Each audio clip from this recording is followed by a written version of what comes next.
In episode 481, Ryan and Jose return to the Book Club of Blood for the fifth story, Sex, Death, and Starshine.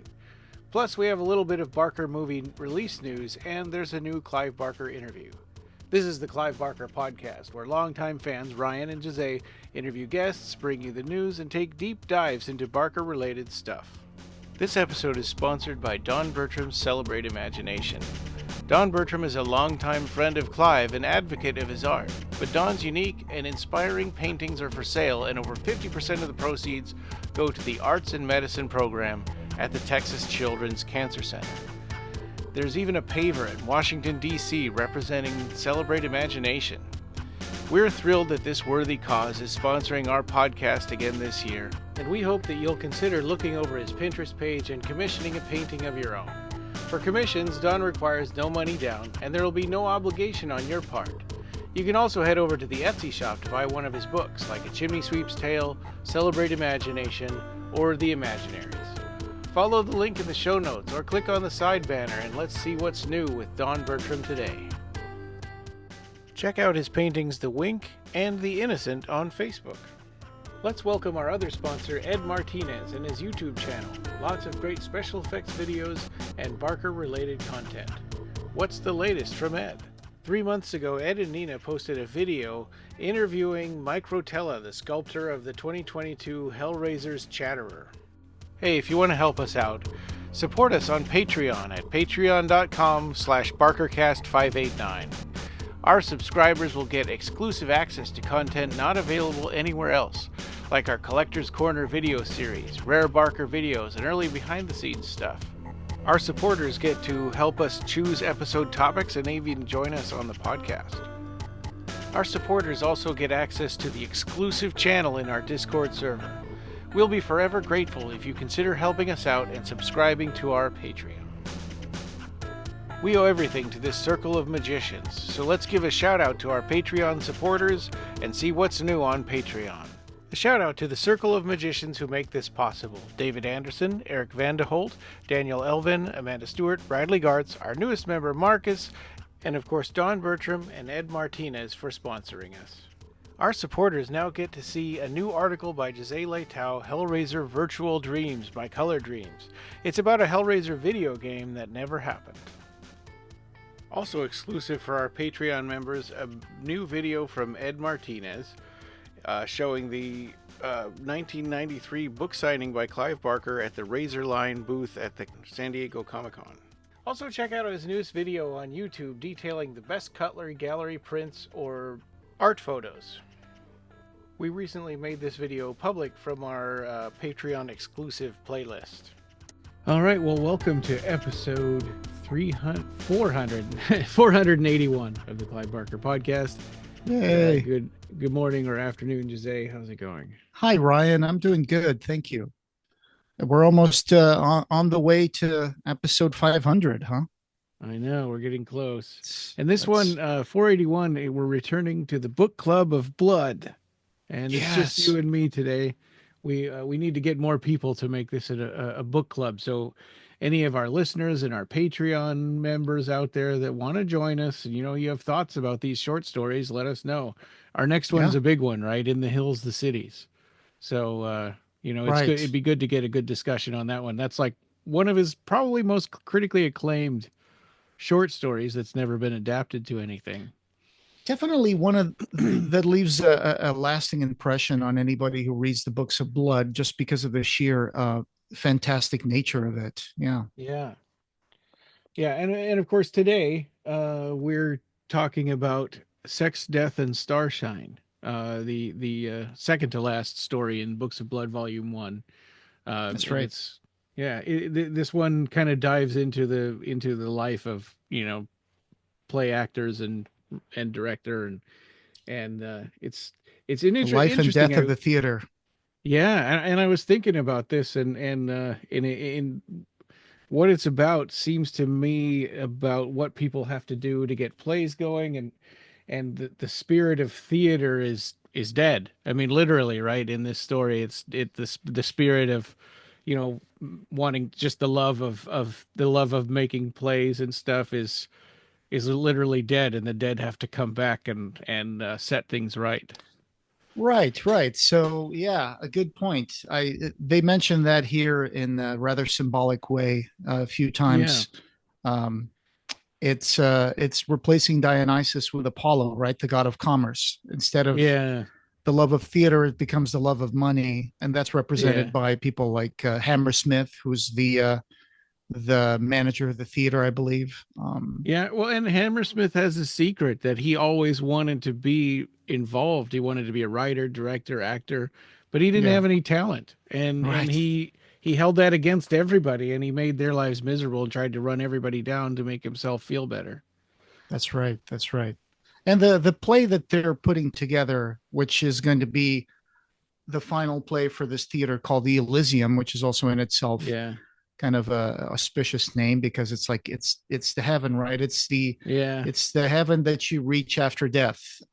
Right, right, yeah. And so in a way it's kind of a theater full of the dead. I mean Yeah, it's it the is, 12th yeah. Night by Shakespeare, and that's Yeah. so you know more about English than I do. You have a degree in English. I've never really I was never really much of a Shakespeare fan, but I do know that 12th Night is supposed to be this date where people would go out and play pranks on other people. It's like social norm kind of gets a Mhm. little put on hold, and I think that's what happens also in this play, right?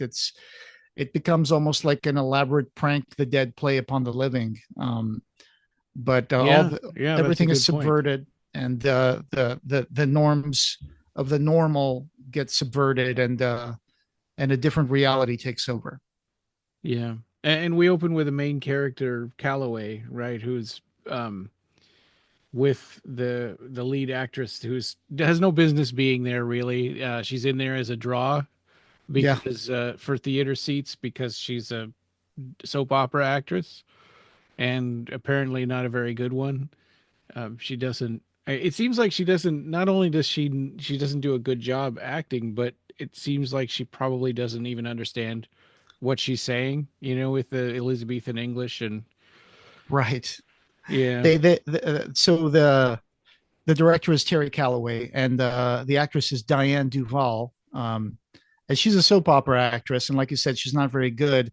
There's even like a moment where they say that she would recite Shakespeare as if she was reading Hiawatha, where it's like the dum, the dum, the dum, the dum, like yeah, yeah. yeah. So Sad. it's like when you've got the reading the text is like you're reading it line by line, but not making the lines flow. So you're just Yeah, reading, the automatic doors hissed as a traveler emerged, bearing gifts of hamburgers. So yeah, that's the kind of like illustration of what she would be reading the lines as, which again is you know she's popular, but that doesn't mean she's yeah. good, right? Well, and Hammersmith, right, is like her biggest fan. The theater manager guy, you know, That's who right. cares seems to, in everybody else's opinion, he seems to only care about money. But really, I mean, he really thinks like she's the pinnacle of acting, which also shows why he was not talented and didn't know what he was doing and had to become a theater manager. Right, right. Um, I know you're a big Muppets fan. I couldn't help but think of this story as kind of a Muppet show with zombies. At some point, I was Oh trying to imagine. God, At some point, I was trying to yeah. imagine which one would be each Muppet in this show, Oh and have man, someone just be like Lickfield, be like an actual like just like the movie, the yeah, Christmas movie with Michael Caine playing it straight, and everybody else is a Muppet. But yeah, yeah. imagine if it The was Muppet Christmas Lickfield. Carol. Yeah, Yeah, imagine Lichtfield being the only human, and everybody else being played by Muppets, and yeah. Well, Terry Calloway Calloway would be Kermit the Kermit. Frog, and Yeah, Diane would be Miss Piggy. it's Oh my Piggy. God, Oh my god. I never thought about that until just Oh, now. and that just makes the opening scene of this story Yeah. a lot more hilarious No, I because think Constantia would also be human, right? sure, yeah, yeah, Yeah, they could do that. Yeah. because they always had on the Muppet Show, they always had one, a female guest that Miss Piggy felt threatened by. Oh yeah. Yeah. Hi-ya! Yeah. Oh boy. But Yeah. Yeah, that's so Diane Duvall was the star of The Love Child, the soap opera, Yeah, and she's yeah, really she's not good, yeah. but she's good at least she's good at sleeping her way to the top, which is the opening scene. Is the She is, director? Yeah, yeah. She is, but at the same time, she does realize that she's terrible, and she's starting to kind of resent people for putting her in this position that could that's right. ruin her career, right? I mean, Yeah, she could make a fool out of herself. yeah. So it seems like the production is pretty troubled because there's some problem with like set design and all that stuff. Like there's a an actor called Eddie who comes over to say Yeah, that the set that was built, the picket fence is not going to work because it's supposed to be behind them, but they made the picket fences flush to the scenario, to the set, to the back of the set, so he can't go behind them. So it's like, oh, hmm, we'll just figure out a new way of like yeah, blocking or whatever, and hmm, cutting a few things here and there. So they're already compromising a lot on the production. yeah, Yeah, yeah, and and it seems like it's mainly because the director is distracted. yeah, of course, Yeah, very distracted and with his affair with yeah, his tryst with Diane. well, yeah, and it it feels like at the beginning he's supposed to be kind of the sympathetic character, but at Mm-hmm. the same time, it's kind of hard to feel bad for him. He's almost as much of a bad guy as Hammersmith in this. Yeah, he has a path to redemption in the story, I guess.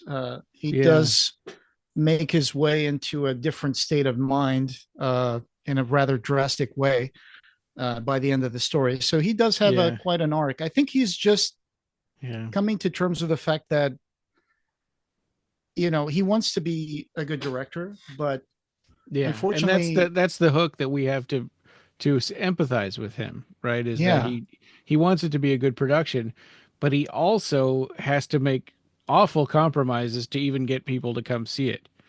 that's And right. and so it kind of makes you wonder, like, is he being treated sort of unfairly or being judged unfairly by the dead people, Yeah. Litchfield and stuff? It's hard to say. Well, one thing that he notices is when they do a rehearsal, that there seems to be someone up in the gods watching, some silhouettes up Yeah, there watching the show, the rehearsal, and he gets curious about, hey, who was up there? He can't find out anybody that would tell him if anybody was up there in the gods, which is usually the yeah, place the furthest back from the stage, up in the hmm, highest balcony or whatever. That's what they yeah, call the gods. And we later find out that that mysterious silhouette will appear, and it's going to be that guy, Richard Walden Lickfield, yeah. who has a name that also kind of sounds symbolic, right? Lickfield. I looked up the origin of the name. It says a gray wood, um, something like dead. And also Oh, lick is a corpse, right? It's Old English for oh, a corpse. So in that sense, it's a little auspicious name as well, oh, wow. Lickfield. Yeah, He's yeah. There's a bit of a Phantom of the Opera thing, right, as well going on yeah, through this story. yeah, definitely. I think, and it's interesting because I think Lickfield is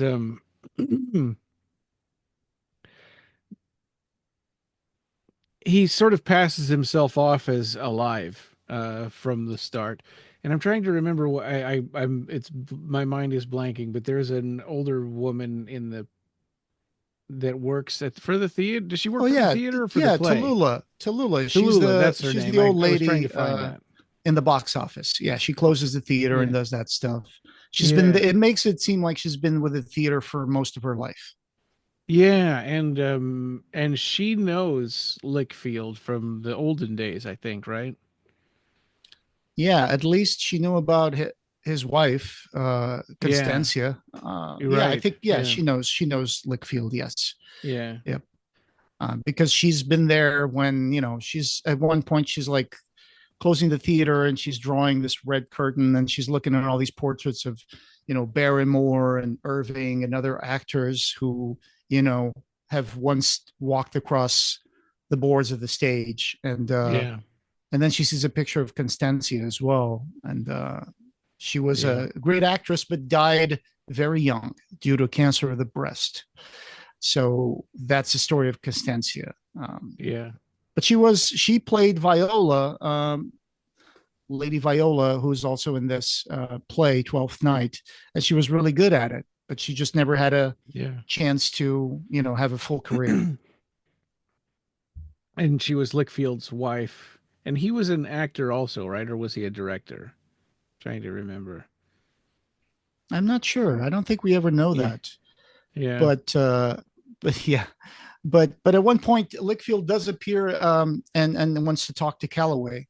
And that's when he tells them that, apparently, Hammersmith never told them that, but apparently, this is going to be the last play that you guys are going to put up because this theater is going to be sold and it's going to be rubble within a week. And Calloway is like, gosh darn it, nobody ever tells me anything. It's like, so he basically tells them, so we are all rooting for you to have this theater have a good send-off. We want this to be a successful night, but he does mention there's a little problem with your leading lady. Yeah.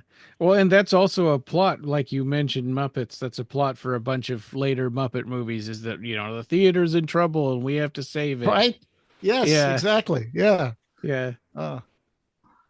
Someone's going to buy the theater. Yeah. And Lickfield is for being a dead guy, he's pretty reasonable. I mean, he doesn't come out and say she's horrible, you need to get rid of her or I'm going to kill you. Right. He's really polite about it. He says, I think that you should replace her. She's not good. Yeah.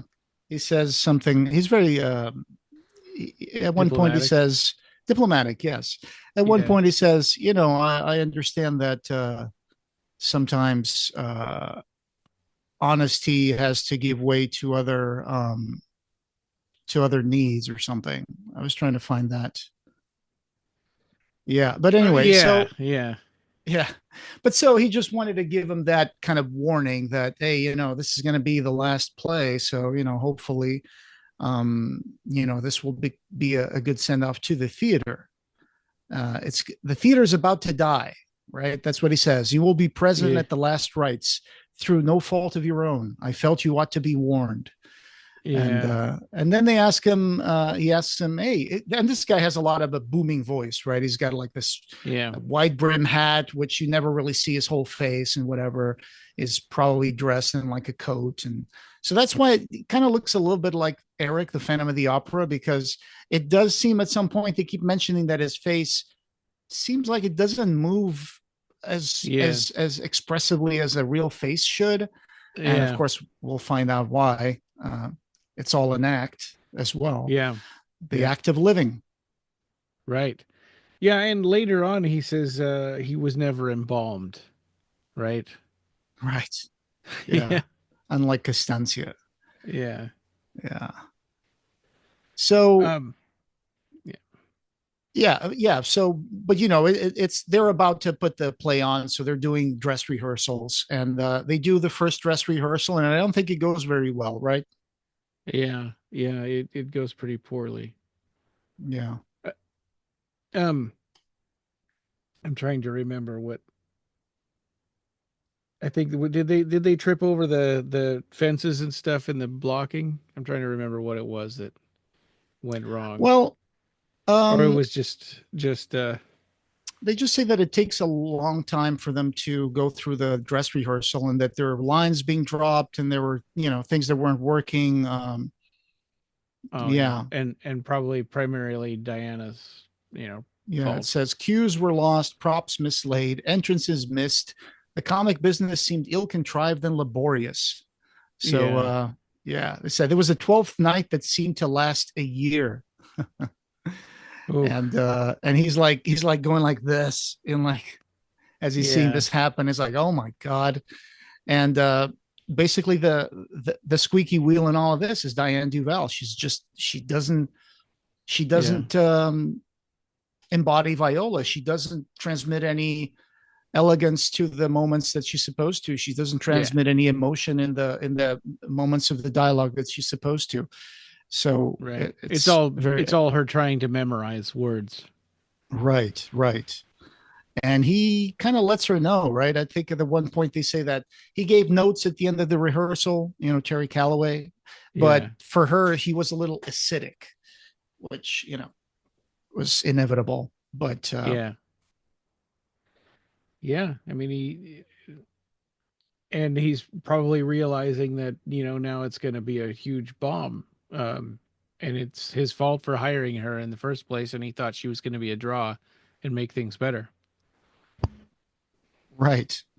So after that failed rehearsal, he talks to Tallulah and he says, "You're going to lock up." And she's like, "Yeah, I'm going to lock up." And that's where we Yeah. see we get to know a little bit about Tallulah and that she was over 70 years old and that she says, Mr. Lickfield, he was up there watching the rehearsal. He wasn't very happy. It's like, oh, okay. Yeah. Yeah. Yeah. And then he says, and then Tallulah said, "Oh, you should have seen Constancia, his wife, play viola." And it's like, oh, okay, well, good night. I'll see you tomorrow. And that's Yeah. when we see her like close up the theater that we were talking about and looking at all the Yeah. portraits of the other actors. And she comes across Constancia's portrait. And that's when she's reminiscing about it. And she starts to cry because it was a sad story that she died very young. And then she hears a voice and it's Mr. Lickfield. He's like, "Hey, Yeah. Tally, you know, I, Yeah. and out of the shadows, he's like, "I just want to introduce you to someone." And this woman comes out of the shadows and it's Constancia, as beautiful as the day that she died, you know? Yeah. So this is where we know that, now this is where it's going to diverge from the Phantom of the Opera, right? Because in the Phantom of the Opera, Erik the Phantom loves the leading lady and wants to make sure that she doesn't Right. get replaced. Yeah. Yeah, and in this case, this Phantom of the Opera has his own leading lady that he wants to replace the bad one with. Yeah. So Yeah. And this is where things start to take a turn where he's, he isn't it at this point now that he has the confrontation with Diana Lickfield and Diana. yeah, that's the next day, right? So Yeah. that act closes as Tallulah sees Constancia, and then the next day there's another dress rehearsal, right? And Yeah.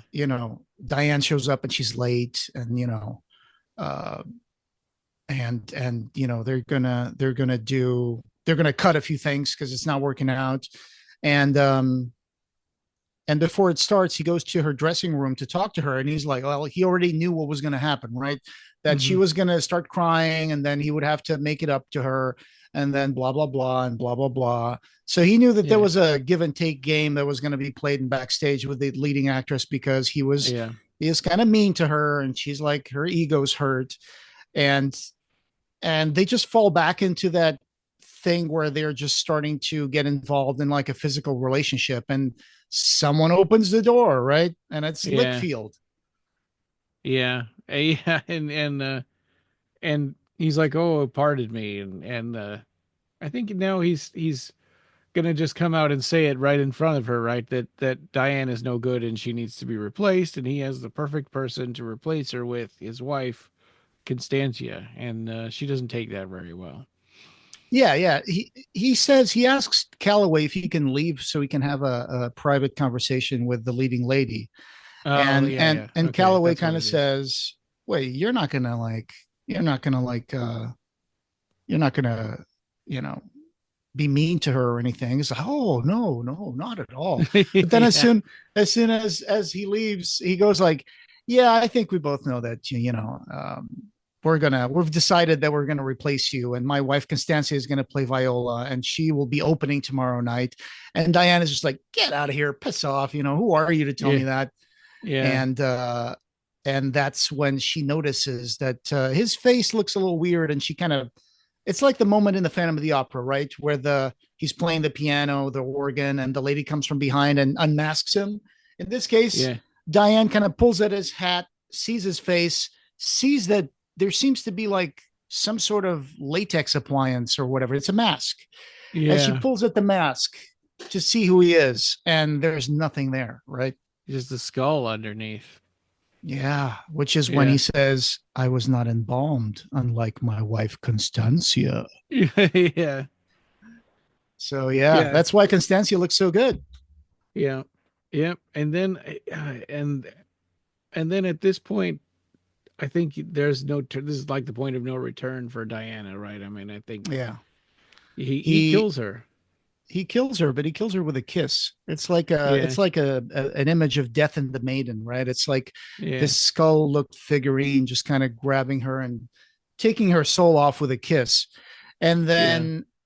then it cuts to someone finding her. And there's a guy in this called Ryan, right? There's also a character Yeah. here called Yeah. Ryan. I think he's like a stage manager or something. Yeah. Like Xavier Ryan. Yeah. Like he's like an assistant to Hammersmith, I think, or something. And I think he finds Viola backstage laying down, like breathing, but Yeah. not She's not responsive. dead. Like, She it turns out she's in a coma. yeah. So they whisk her off in an ambulance to the hospital, and it's like, oh my God, what's gonna Yeah. happen now? And Yeah. Hammersmith is talking to Calloway and he's saying, you know, what did you do to her? This is where it all comes out, right?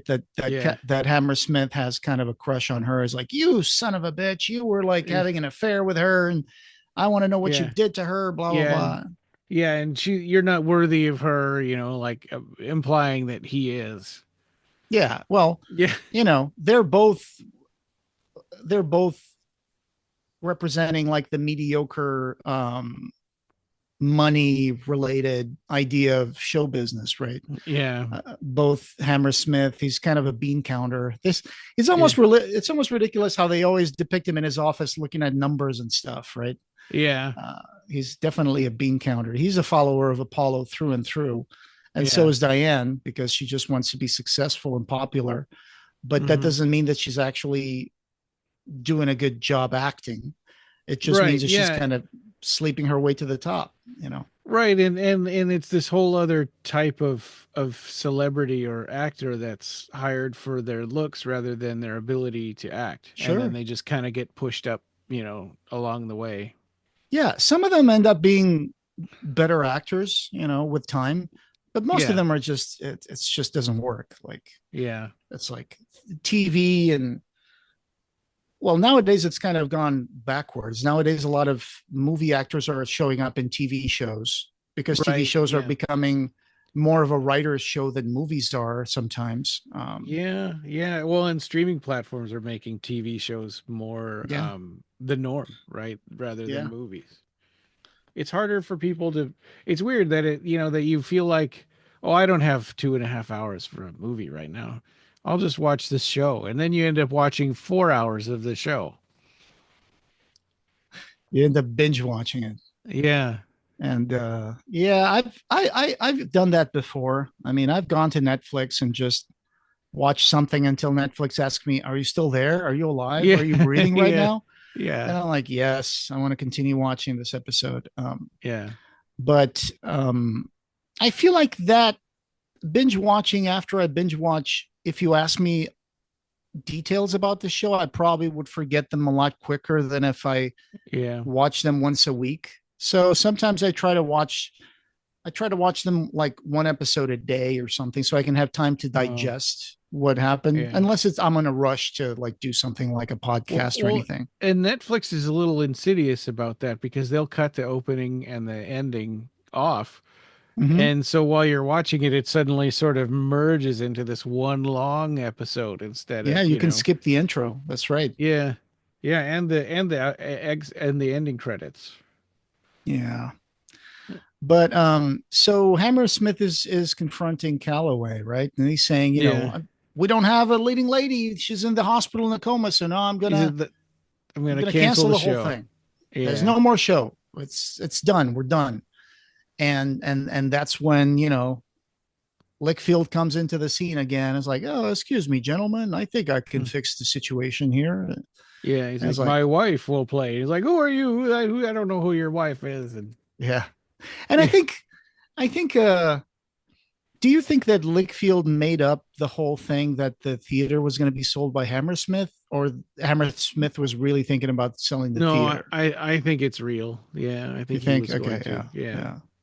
Because at one point Hammersmith doesn't even know who Lickfield is. So Yeah. I was wondering if that was all a lie from Lickfield. Another thing I was wondering, and I think it's probably just a metaphor, the Apollo and Dionysus thing, right? It's Hmm. probably just a metaphor, but these are dead people and they're in their afterlife. So are they saying that Apollo and Dionysus are their real gods? Hmm. Or is that part of the afterlife? Or are they just making a metaphor for, the theater? I think it's more of a metaphor. I think I it's think so funny too. because one of my favorite lines ever that Clive Barker wrote is it's coming up later in the story, but it's that when some of the aristocratic zombies or other actors or whatever are rising from a cemetery, Hmm. and there's two of them called the Peacock Brothers, and they're shuffling towards the theater, which is close by, Yeah. and one of them sees like an airplane fly up in the sky, and it kind of looks up, trips, falls down, and breaks his jaw, and then the other zombies help him up, and it says, "All good. What would the resurrection be without a few laughs?" Yeah. Yeah. Which I think is Yeah, that's great. I that's mean, that's a famous one of the famous quotes yeah, and these from yeah. zombies, they're zombies that are full of like a desire to have fun Hmm. and to enjoy the art, right? They're not Yeah. zombies that are there to like kill you. Yeah. Um, Yeah. they're really nice zombies. They clap and everything. Yeah, well, there it's like the EC comics, right? Or Tales from the Crypt or Creep Yeah, Show, where it's the zombies are coming back to right something that's wrong in the living world. You that's a know, good. That's an excellent way of putting it. usually Yeah, those are like revenge against somebody that killed them, but in this case, it's the theater, that's dying, and they want to give it a good send off, and the wrong is them putting on a really bad version of the play for the very last show of that theater. yeah. There's an analog. There's an analogy that Lickfield says where he talks about that the theater is dying, and he's referring to the Elysium, and he's Yeah. saying, everything's creaking, everything's decaying, we're all dying, which is kind of true. I mean, in a way, it reminds me of like when I was a kid, and there were theaters in my hometown that had been, there for 100 years, and Yeah. they only had like one screen to watch movies in, and I think that Yeah. was probably adapted from being just a regular theater to becoming a movie theater. Right. And Yep. then We had a lot of those around too. yeah, we had one in my hometown called the Garrett, and my parents used to go there, and they were Yeah. grew up in the 40s. And back then that place was a theater. I And think in the then US those turned into dollar theaters and then they went away. sure, Yeah. sure, or what do you call small run, second run theaters and stuff like that, Yeah. dollar Yeah. theaters. Right. But I remember this is in Portugal, of course, and I remember there were still people when I went to see the theater. There were still old gentlemen with a little flashlight and their uniforms that would Oh take you to yeah. your seat, ushers. Yeah. I still remember seeing ushers, and they were already pretty old. They'd be shuffling Yeah. along with their little lantern, telling us, Yeah. "Oh, there's Rosie, Yeah. number 12." Nowadays I think the ushers are only there to kick people out who are ruining it for everybody. Yeah, yeah. But I still had the experience of going into one of those old theaters with really old ushers with Yeah. brass buttons on their uniform and a little flashlight that would take you to your seat. Yeah. So, but of course, then you start to see that, there's problems with it. They're not making enough money. They close down. They start to decay. Some of the marquee starts falling off or it gets damaged. And then Yeah. it's sad to see a place become an eyesore, right? Luckily, they brought that back, that theater in my hometown. They one time knocked everything down. They just left the facade of the theater. So you could see that there was nothing behind the windows. And then the town hall rebuilt it and turned it into a modern theater. And now it's already playing mostly theater again. Yeah. Not so much movies anymore. So that's nice to have a company come in and take residence and bring it back to life. In Fairbanks, they pretty much tore the theater to the ground and rebuilt one in its place. Regal did. Because it was the Goldstream 16, or no, it was just the Goldstream. Yeah. And it had like maybe 4 screens, right? And then Regal came along and tore it down and built the Regal Goldstream 16, which had 16 screens. Oh, yeah. Which is an insane amount of movie screens. I still haven't seen ever since the pandemic. I was on the way out in terms of going to the theater to watch movies. Mm-hmm. And after the pandemic, it really became even less of a custom for me to go see movies in the theater. Yeah. I mean, I think the first movie I saw after the pandemic was Candyman. Yeah. It was Candyman. Well, I think I saw something that was like one of those Fathom events, like maybe the Muppet movie or Transformers. A Godzilla movie. Yeah. Oh, minus maybe one. Shin Godzilla, I think might have been. Oh, I see. Yeah. Yeah. And so the last one I saw was Nosferatu at Christmas Day. Yeah. Nearby here. A place that actually last night here in Cleveland Heights, just behind that Cedar Lee Theater where I saw Nosferatu, a whole apartment building that was being built just burnt down. We were in the same street when that was happening, and I saw someone. I'm sorry, this is a tangent, but I just wanted to say I'm glad that the theater wasn't destroyed, but the whole apartment building that was still being constructed, it completely burned to the ground here in Cleveland yesterday. Wow. And so it was kind of scary. There were different fire departments working on it, and everybody was like, "Oh my God, I hope it doesn't spread to the movie theater because it's a really old movie theater." But yeah, and that actually is relevant to this story, unfortunately. Right. Yeah. Right. So Lickfield comes in and he tells Hammersmith and Terry Calloway that his wife can take over, and everybody's like, "That's not how it's done, right?" It's like, how is that? We have half a day, and this person will have to learn her lines, and he's like, "Oh, she has them. She knows them by heart." Yeah. It's like, well, is she equity? It's like the union's not going to let you do it, and the director's like, "Let me worry about that. Let's see what happens." And it turns out that it does work, right? It does really work. Yeah. But Lickfield has some ground rules, like he's like, first of all, the footlights need to be turned on, and they're like, footlights? Those dazzle the actors, and they can't even see the audience. And he's like, and second, you can act with her, with Constantia, but you can't touch her. And and I think that might be it. Is that all the rules? I think so. It says bring the lights down, the upper lights, turn on the footlights, and then nobody can touch her. There can be no physical touch with Constantia. Yeah. And so they're like, okay, we'll do it. So they kind of rearrange it. They do that. They do a dress rehearsal, and it goes well. And then the actors are like, kind of happy that they're gonna actually have a good, play. Yeah, and Constantia is inspirational to them, I think, right? I mean, it actually becomes a good show. Yeah, absolutely. And then it cuts back to Tallulah in the green room, right? She's like in the green room. She's putting everything together, and Lickfield shows up and is like, "Hi, Telly," and says that tonight, don't be afraid. And she's like, I'm not afraid. It's like, so it kind of makes you think that she put this together with Lickfield a little while ago, right? Like she had already kind of made this arrangement. I think that she's understood that when she saw Constantia and Lickfield. I mean, she understands what's going on, that these people have come back from death. And she herself is very close to death. She's always complaining about, she's always saying that her body is like full of aches and stuff. And then Lickfield asks her, this is the foreshadowing, right? Don't be afraid.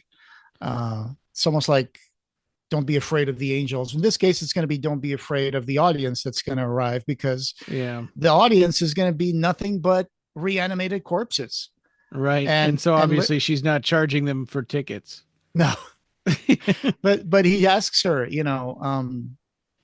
it's going to be a wonderful performance, and it's like, and he says that it's hard to keep up the illusion of being alive. Yeah. He lets that out to Tallulah because he himself has to pretend to keep breathing and Yeah. speak and move in a way that shows that he's alive. Yeah. And then Tallulah says it's a wonderful performance, and he says, "Do you really think so?" And then he asks her, "Would you like to die, Tallulah?" And she's like, "Does it hurt?" And he says, "Scarcely at all." And then Yeah. she says, "It would make me very happy." And then he Yeah. kisses her and does the same thing he did with Diane, right? He kisses her. I guess he kind of eats her soul. And then he says that he puts her down gently in a couch in the green room, locks the door, and says that because the room was kind of chilly, once she cools off, she'll be up and about by the time that the play is on.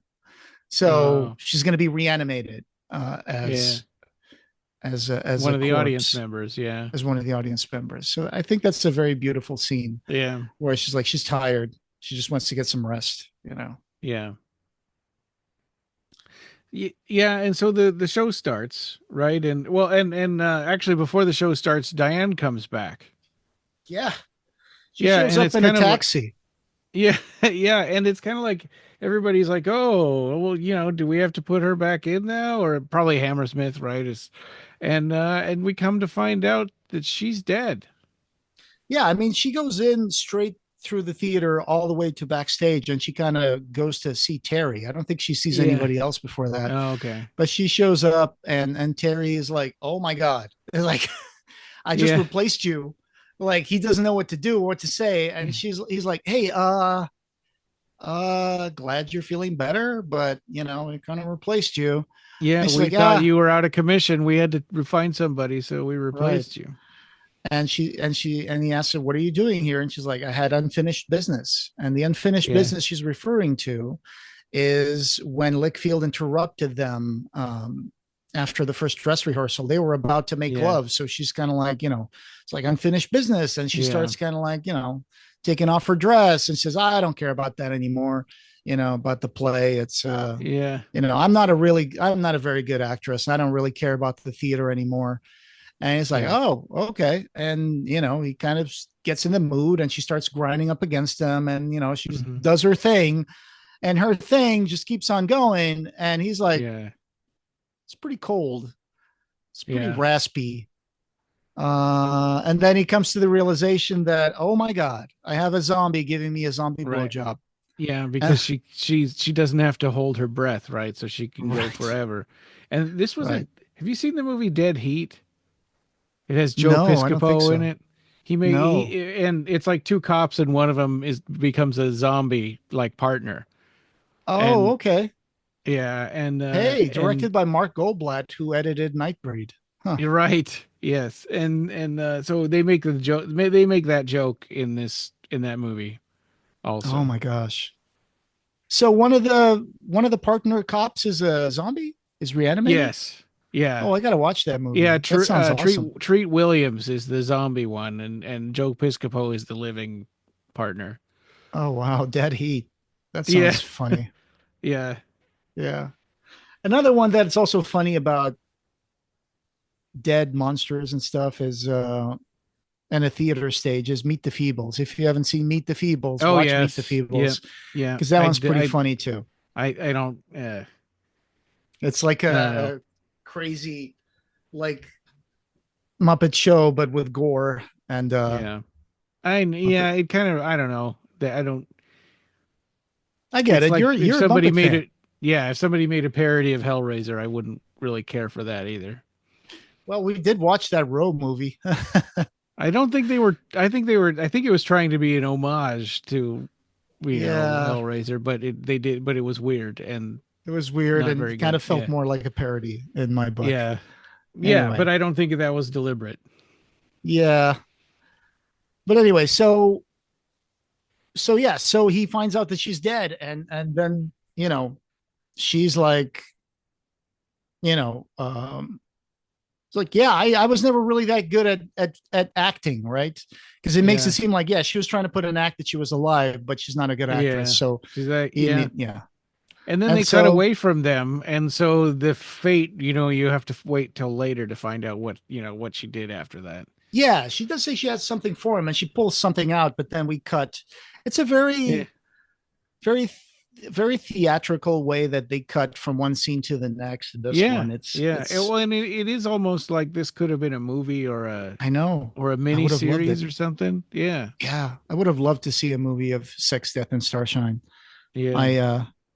I really would love, and I'm not just talking about a parody of the Muppet Show.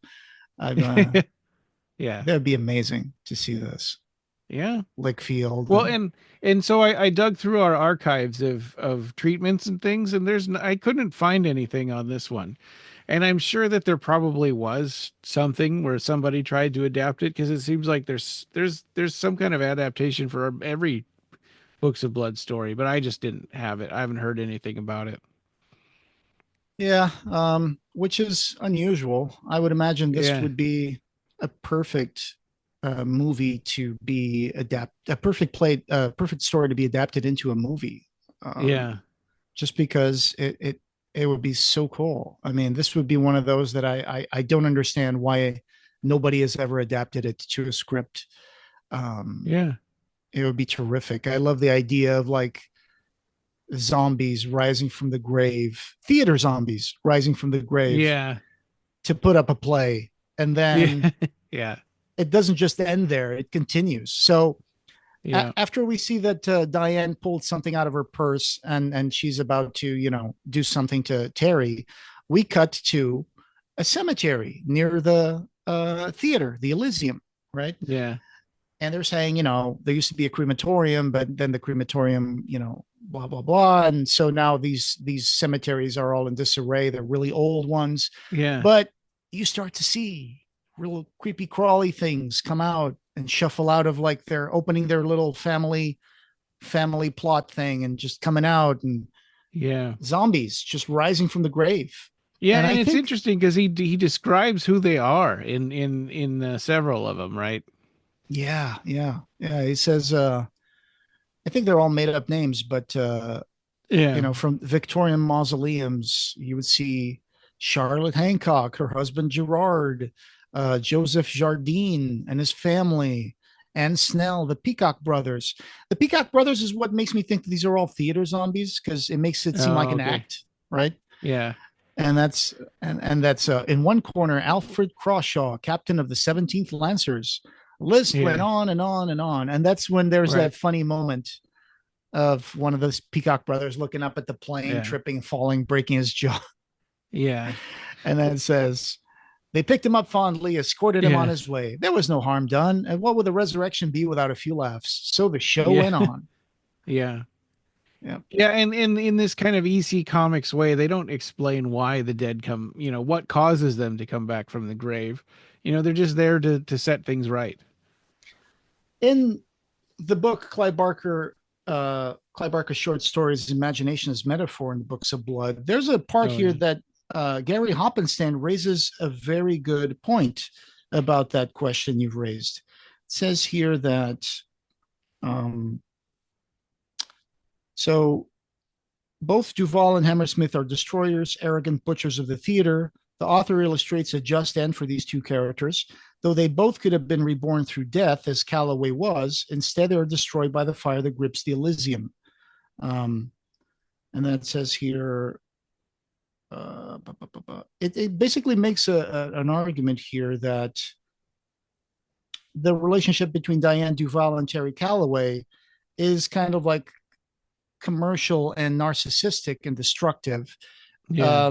But the love between Lickfield and Constancia and their love of the theater keeps them alive after death. So I Yeah. thought that was an interesting thing. And so that you would think that the people who are coming up out of the graves are like-minded, whether they're enthusiasts or former actors. Yeah.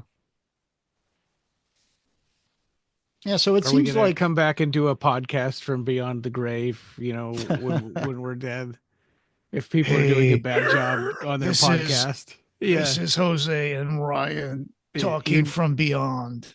you need to yeah, Yeah. you need to replace your host. Yeah. But yeah, so yeah, I thought that was interesting. The fact that he mentions that their relationship, Diane and Terry, is more narcissistic and self-destructive. I Yeah, got the feeling that it's just this guy. This well, man rises from the grave because he's just so much in love with the theater and his wife yeah, that he sees this as a chance to somehow connect it to the theater, right? Somehow connected to yeah, the Elysium. It's a little bit like Barbario's Cancer and the movie right. theater Well, in and you know what's interesting is on that is as a teenager, I always confused Sex, Death, and Starshine and Son of Celluloid. I would mm, always go, which one is which? Because they both involved like stars in the theater and stuff. yeah, this mythology that keeps actors alive in our Yeah, mind and on the screen even after they're long yeah, dead, right, and in a way that this memory is what brought back Lickfield and Constantia somehow. right, yeah, Who knows? Maybe Tallulah had a little hand in that, in her longing. Um, yeah, it's just like the theater itself is almost like a presence, right? It's almost like a living creature that it's yeah, finally coming to its end. So everything that's alive is born, has a life, and then dies. And this yeah, theater's day of death is at hand. And so everybody yeah, wants to be a witness to that, even those who are long gone. yeah. And so they're starting up the play, and then we find out what happened to we find out what Diane did to Calloway, to Terry Calloway, right? She Yeah. So stabbed him in the head with like a screwdriver or something, I think, right? a nail file Nail and file, yeah. a nail file. She got it off of her purse and gave Yeah. him a little Yeah. brain screw. Yeah. And Edie, no, Hammersmith is the one who finds Calloway, right? Yeah. Hammersmith is in his office, and all of a sudden someone comes in, and it's Calloway, and he doesn't have his pants on, and he's got blood coming out of his head, and his eyes are kind of like rolling around, and Yeah. he's there's a file in his brain, and Yeah. that's when he realizes, and there's a Yeah. scene where Hammersmith gets killed. Yeah. Um, but but the play goes really well, right? Yeah. The play goes really well, and And there's living human actors, right? They're all still there. right, They don't know anything about what's going on because they're being dazzled by the footlights and they have low overhead lights, so they can't really see Constantia to know that she's dead. And there's a part in the play when one of the other leads actually takes her hand because he forgets himself, he forgets the rules, caught up in the play. And yeah, but he's so caught up in the play he doesn't even care, that she's yeah, cold and dead. And the play goes on and Lickfield's like but then it's okay, and yeah. I think in the yeah, he was scared that the moment would be broken, but it's not. yeah, yeah, it would break the Everything is. spell. Constantia is such a good actress at playing alive. Hmm. Um, but I love the fact that Lickfield tells Ryan, the stage manager, like, Yeah. oh, the audience, I can't see the audience. And he's like, oh, they're great. They have such big grins on their faces. And it's Yeah, like, yeah, yeah, skull. Yeah. yeah. Oh, sorry about that. Give me just a moment. I apologize. I usually turn this off. I apologize for that. Let me put this on silent. There, we can actually. Okay. Yeah. Yeah. So the play So, goes really well, right? yeah, Um, yeah, the actors are really caught up in it, that's and right. then the dead Tallulah does. It seems like something that she had made a deal with Lickfield to do from maybe before the story even started. Right. She sets fire to the theater. Yes, she's putting all the old playbills and all the posters and all that stuff in a neat little pile, and she's starting Yeah, starting a fire, and that's how the Elysium is going to go up. Yeah. So And so my the question is here, did the actors really deserve that? I mean, didn't they all burn? It said there were no survivors. So all of these poor actors that were just up there trying to do the best play they could, they all got burned to death. Yeah, but some of them come back. Some of them show up at the end. It's just Yeah, the they're ones that dead. were. Yeah. Yeah, I know, but you know, this is their chance to continue acting. I Right. think the only ones that really are found dead in the rubble are those people who were like Gary Hoppenstein said, the ones that were servants Yeah. of Apollo, Hammersmith, Diane, and a few other people. Yeah, and Terry, because I think he reluctantly became a servant of Apollo because over time he got jaded and did whatever he was necessary to keep things going, even if it was maybe he compromised too much. Yeah, Calloway's at the end. He's alive. I mean, he's reanimated at the end, right? Oh, is he? Yeah, he is. Okay. Yeah, Calloway, Eddie, who plays uh Toby Belch, and Yeah. Tallulah, and three or Right. four others had also joined the troop.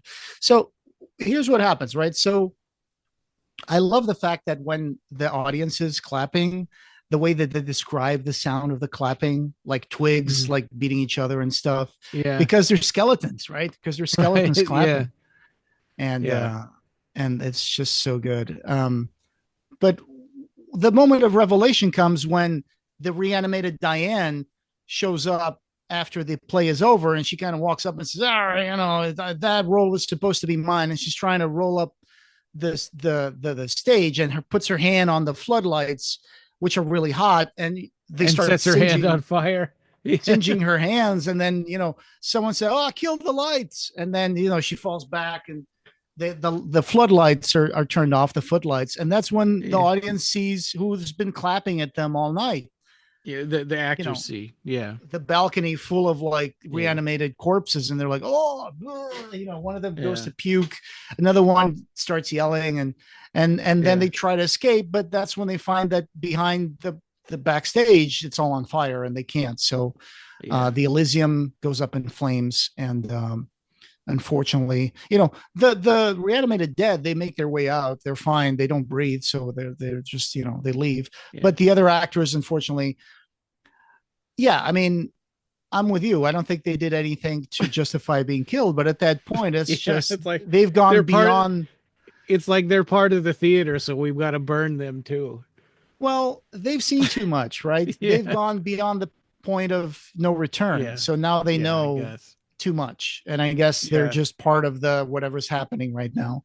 Yeah. So, but yeah, I love the way that it says, like, even from the stage, even with exhausted and light dazzled eyes, it was obvious that no man, woman, or child in that adoring crowd was alive.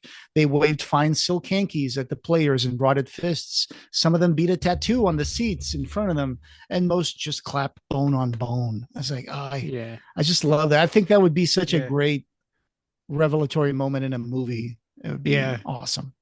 And to see the actors' reactions to that, right? Yeah. Yeah. Yeah. And then, it says that the fire burned through the night, despite the never less than gallant efforts of the fire department. By 4 a.m, the fight was given up and the conflagration allowed its head. It had done with the Elysium by dawn. And then that's when they found the ruins, the bodies of the dental Yeah. records that they found. Hammersmith, the administrator, Ryan Xavier, the stage manager, and most shockingly, the third one of Diane Duval, star of Yeah. Love Child, burned to death. She was forgotten in a week. There you go. Yeah. No survivors. Yeah. And then I love the part where it shows at the end, after all this happens, at the side of the motorway at night, with the cars going by, and there's like all these reanimated guys like Lickfield, Constancia, Calloway, Yeah. Tallulah, Eddie, and other people, and they're just like, "Hey, now we can go and do our thing, and we're gonna be playing for audiences that will love our show, and like they're gonna be Yeah. playing theater for the dead, by the dead." Yeah. Yeah, one Yeah, of them like even like says, like, the like the tortured, not the tortured souls, the infernal parade, right? That "Yeah, they were a troop a circus that went around in hell. Right, right. Yeah. Eddie, who was Eddie Cunningham, he was one of the theater play members.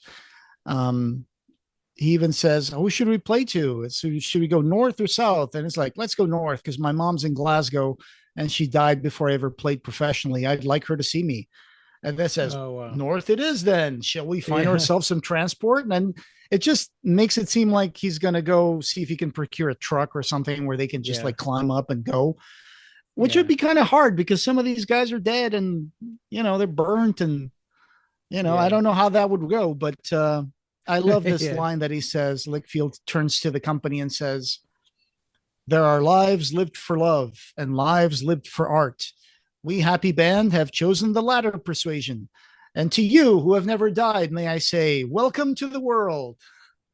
I love Yeah. that. I just love that. Yeah. I Yep. love to see them like they were going to be playing theater for, people in, uh, it says here, mortuaries, churchyards, chapels Yeah. of rest. Who better to applaud the sham of passion and pain they would perform than the dead who had experienced such feelings and thrown them off at last? Yeah. Yeah. So, be that this nostalgia of like the dead wanting to see the illusion of life again. I think that's a Yeah. really nice story. We had a couple of Reddit comments. I also put out feelers on our Facebook listeners group and in our Discord. But Reddit was where we got a couple of replies. I got like 50 some likes, but only two people replied. So I All don't know. right. This seems like maybe a story that people aren't talking about too much. But Father Suspiriorum said, I Okay. personally love this one. Of course, there are much more horrific stories in the Books of Blood collection, but I really enjoyed stories like this and Son of Celluloid. Yeah. Yes. Yeah. Yes. Good connection there with Son of Yeah. Celluloid as well. And Father lover of Suspiriorum. stories I am, said, I've been reading Books of Blood recently, and this was one of those I've skipped during the initial reading, only to read at the subsequent one. Overall, I liked it. It's a good story with the traceable influences like Phantom of the Opera, like you mentioned, and other Gothic works from the classics, and not it entertains you while you read it. And I liked some of the characters and particular charged scenes, but it lacked the element of shock uh, or surprise. Some edgy twist which often separates Barker's work and many of Books of Blood in particular, which is still fine. Not all stories need to be this. Overall, there are much stronger and more impactful books of blood stories out there, but this one was still a nice little love letter from Clive to Gothic genre, Mm-hmm. but with his trademarks and bits of attached here and there, which made the reading entertaining, which applies to all stories in this collection. Yeah, Um, good yeah, feedback there. yeah, yeah. I kind of agree with that. I think there are other stories that are more of a gut punch or hit you harder. Yeah. Stick with you a little more. But I like this story. It's a little apocalyptic and it kind of makes me think about the fires in LA going on right now Yeah, and the way that a lot of stuff has been destroyed. Luckily, Clive's house is still safe, I believe. Simon yeah, Bamford did that post where he said that they were still doing okay. yeah, Martin Mercer, who has been on our show as well, and who has his own podcast, mm-hmm. Wrong Side of Hollywood. Is that what it's Yeah, called? Yeah. yeah. Apparently, he had some damage to his house, like his ceiling was Oh, destroyed because of the winds, but he's also doing oh, okay. Uh, Jason Lyles, who played Chatterer in the Hulu Hellraiser, he's also doing okay. No worries yeah, there. So at least there's that, but it's just so terrible what's going on in LA right yeah. now. It is. Yeah. So just wanted to Um, give you guys that update. Yeah. And we had one other feedback. It wasn't about the story, but it was just something I noticed while I was, going through our YouTube comments. We were mentioned by Little Spark Films. They had a little short video from an older unboxing of one of our Kickstarter backer rewards. Yay. Um, yeah, so that's kind of cool to see it. I'm not sure. It was probably 3 or 4 years ago. Catalina opening up some tapping the vein books, Oh comics. yeah. Yeah. So we got the link to that in the show notes. And we were supposed to do this at the opening, and we both forgot. But we have some news from the Reef. Just really quick ones.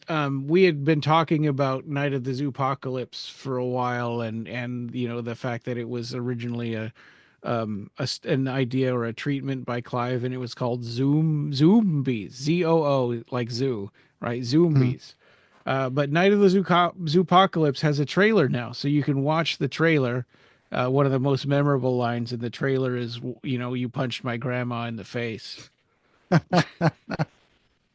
So it's a meteor that falls into Culpeper Zoo, and it's going Yeah. to unleash a virus that transforms zoo animals into zombies. Yep. So it's an The first animated one, film. yeah, and I think a little rabbit like goes over and eats it and becomes the patient zero, zombie. Oh yeah, Yeah. I'm looking at the trailer now. It's just a 2 minute less than 2 minutes, Yeah, and it's a yeah, teaser trailer. I'm looking at the bunny. Yeah, he's gonna eat. The meteor falls on top of a bunch of peanuts, and the rabbit Yeah. eats it, and that's how it all starts. Yeah.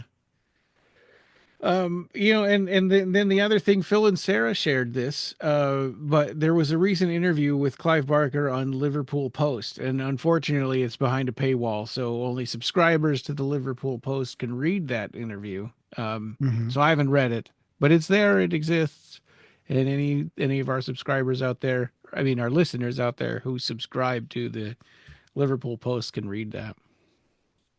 Yeah, we'll put that link in the show notes, and Yeah, we'll see if it's. Do you know if this is also on Substack or anything like that? Because that would be cool if it was. it is. Yeah. Oh, Um, okay. I'm on yeah. Substack, but I might have to bite the bullet and just pay the premium to subscribe to them to see what it is about. Yeah. Yep. So coming next, our next episode is going to be an interview. It's probably okay to talk about it now. We kind of don't like jinxing it by revealing who it is, but it's also good to get people's, questions and feedback for the episode. So I Sure, think let's go ahead and do it. You mentioned him earlier, Jason Lyles, who played the Chatterer on the Hulu Hellraiser, the that's only right. Cenobite that got killed, right? Yeah, uh yeah, he kind of sacrificed himself. um anyway, he's gonna be we're gonna be interviewing him, and this was thanks to Ed Martinez, who helped us get this set up and gave us the idea, and I think it was a good idea. And he talked to him earlier on his sure. YouTube channel.